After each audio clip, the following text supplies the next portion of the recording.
Is your intention reinforcing what you do not want? You see, the problem is most people's practice of creating reality starts off on the wrong foot. My name is Nidhi. I am a teacher of creation. My name is Vinny, and I'm also a teacher of creation. Well, we're on a mission to support you to become the creator of your reality by producing content, videos, articles that provide you with the missing pieces, the answers, and the solutions. We have a newsletter in the description box called Missing Pieces, which you can subscribe to, which will support you on this journey. Well, without further ado, the topic of today is negative focus. So let me explain. You see, most people, obviously, we know that creating reality begins with what do you want to create? What is your intention? And Dr. Joe often talks about what is your intention, right? Put your attention on your intention. Yet the problem is in this community, people are not talking about one of the problems that exists. We have found that when we talk to people, people are often, unbeknown to them, they're focused on a negative situation. So their intention is to get away from something. So, for instance, right? Do you want to share about your own example? Yeah. Yeah. So a few years ago, I was diagnosed with a pretty debilitating health condition. And when I got serious about the work, my intention was to be healthy. And now that, upon initial inquiry, sounds like, well, yeah, that sounds like that should be the intention. But the more that I did the work, I quite quickly recognized, hang on a minute, where exactly is my focus and why is it that I am intending to be healthy? Because am I intending to be healthy for healthy's sake, or am I intending to be healthy because I want to feel something or be able to do something after I am healthy? The second, right? So I quickly recognized that actually the intention is not I want to be healthy, because that means that my unconscious mind was constantly focusing on not being healthy. Whereas as soon as I understood that and I shifted my focus, I started actually intending on being free, because I recognized that having this health condition meant I was not free.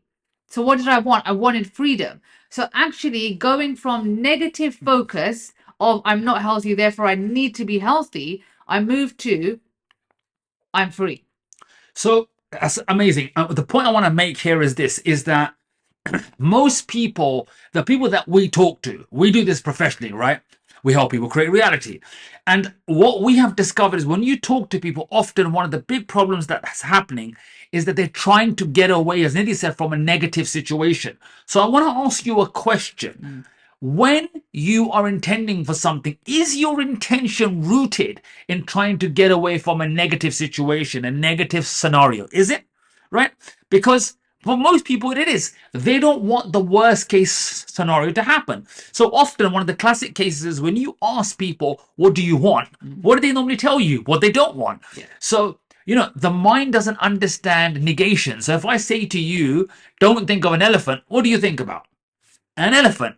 But unfortunately, most people don't have the awareness that the foot that you start creating reality on is not you trying to get away from a negative situation. And there's a couple of key points here.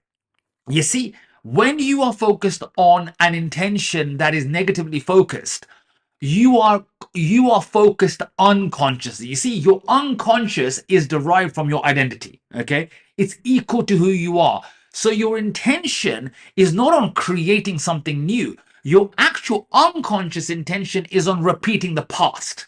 That's what's occurring here. So are you, with your intention, are you just repeating the past? Are you recreating the past, right? It's a really important point here because our ego is very sneaky. The job of the ego is survival. It's identity survival, right? I call it psychological survival. And when it just wants to survive, it will give you intentions that are just focused on the ego and making sure that you do not change. Yeah. So you want to be aware of where you are placing your intention. Is it negatively focused or is it positively focused, right? Absolutely. So so what I would like to add at this point, I've got to put my glasses on. Sometimes I can't read, right? It happens. That's what glasses happen. So I'd like to at this point share my example of what I went through that actually allowed me to have this big realization. And this is what happened. Throughout my life, I've had, it's been quite embarrassing. It's taken me years to overcome it. So now I can share it, right? I've had many, I have been self employed. I had my businesses over many years. I ran a training company, etc., whatever. And what happened was I had a problem, and the problem was boom and bust. I kept hitting what I call survival. I would go into pockets throughout the year when my business would dry up, when clients would stop coming, money would go down, and I kept going through boom and bust. And the way that I would try to get out of this would be put my attention on wealth, on money. I'm going to be wealthy, okay? And in the early years, we've been studying, or we've been students of Dr. Joe Dispenza's work for 8, 9, 10 years, something like that, right? Yeah, 10 or so, yeah. And there were nuanced things that we didn't understand. And one of them was, if I'm focused on wealth, I recognized I kept bringing up negative responses for my own body, for my unconscious. Now I get it.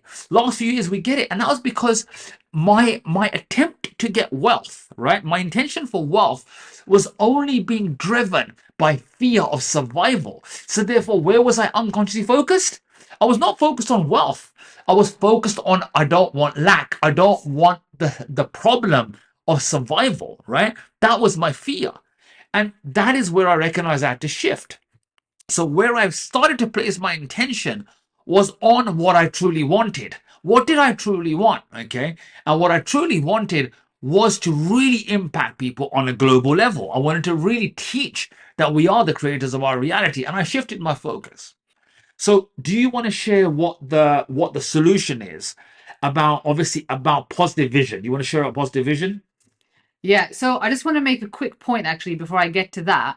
So, just talking about what we're focusing on, whether it be a negative vision or a positive vision, well, for me personally, what I recognized also when I realized that I was actually focusing on a negative vision with my health as opposed to a positive, I recognized that also one of the reasons why I was doing that was because unconsciously there was a fear of ungluing from what my unconscious always knew, what my unconscious was familiar with, which was ill health.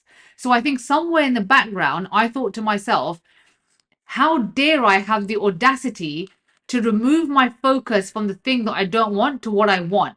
I cannot do that. That is risky. So hence why I spent so much time focusing on the thing that I didn't want. Does that resonate with No, you? it totally does, because the point here is this. Remember, Dr. Joe Dispenza talks about changing boxes. We have a box, we have an identity of who we are. And often when we're leaving the box, something occurs, and I'll share this with you. It's called abandonment depression.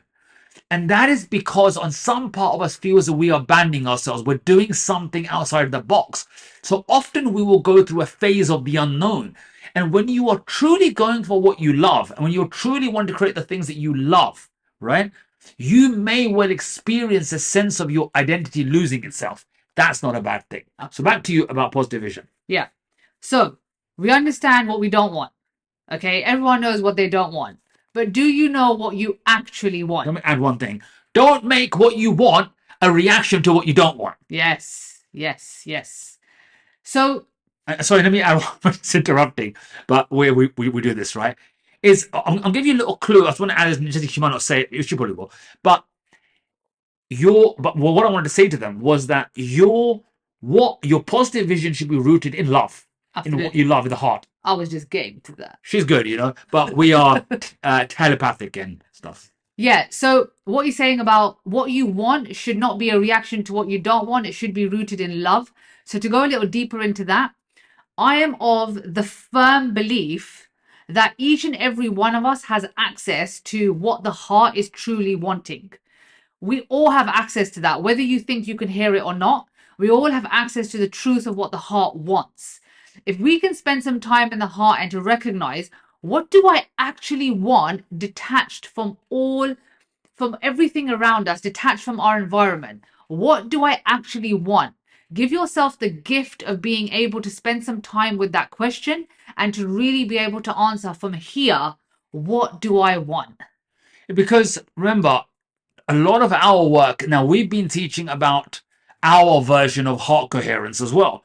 And obviously, Dr. Joe talks a lot about heart coherence, and the heart has a brain, right? It literally has an intelligence in there. And that is the heart of who you are, no pun intended. This is who you truly are. So you want to become familiar with what you would truly want. And remember, what you truly want is it is coming from, as I said, it comes from what would you love to create. That's one. The second thing that it also refers to is, as I said, it isn't trying to get away from something negative, right? Remember that, right? And you want it for its own sake. It isn't trying to compensate. And this, I want to make this point again. It isn't trying to compensate for any current situation that you're going through, right? It doesn't try to. So you must make sure that you are coming from that space. And what I would also add, one of my realizations, because as we coach people ourselves, as we help people to become creators of reality, we also have realizations as we support others and ourselves. Is ultimately you want to go towards a space of expansiveness in your being, and you'll find that the things that you want, they feel expansive, even if there is a reaction within your body, or your unconscious is like contracting, I can't have this, or this is not possible. Go for things that feel good, that expand you. I feel that is all that we want to say for today. Is there something else you want to add? Perfect. Right? So, as we said earlier, I hope this has served you. If it has, please do comment. Tell us about your experience of when you come up with the intention of the things that you want to create. What other things that you want to create? Where or have you? What is your biggest epiphany that you've had? Maybe that's the question for today. What is the biggest epiphany insight you've had as a result of listening to us today? And And just please comment below. sorry to interrupt, just another quick point before you do continue with that. You will also notice that when you have finally connected to the best intention for yourself that is coming from a positive vision, you will notice that the work in itself becomes easier. Oh, it's so true. It's so true, because when you do, everything is downhill. Downhill in a good way. It's ease and grace. That's a really good point. So back again, please comment below. Tell us your insights, your actual epiphanies.